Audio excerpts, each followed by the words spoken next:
হয়তো এই কাছাকাছির মধ্যে থাকি, কারণ এটা ওনার দোষ নয়।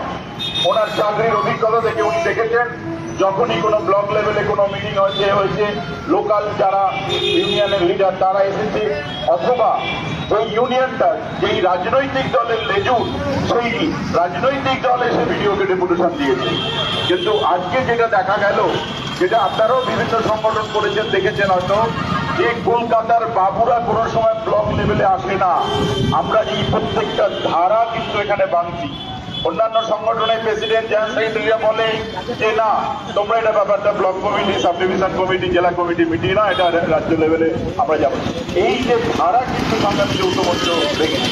আমরা যা নিয়ে লড়াই করছি, এই যে যারা আমাদের নিরাপত্তার বা পরিবহন ব্যবস্থা দেখছে, সিভিক পুলিশ বা গ্রিন পুলিশ, এই ধরনের রাজ্যে প্রায় 20 লক্ষ অস্থায়ী কর্মচারী আছে, আশা কর্মী, অঙ্গনারী কর্মী, ডাটা এন্ট্রি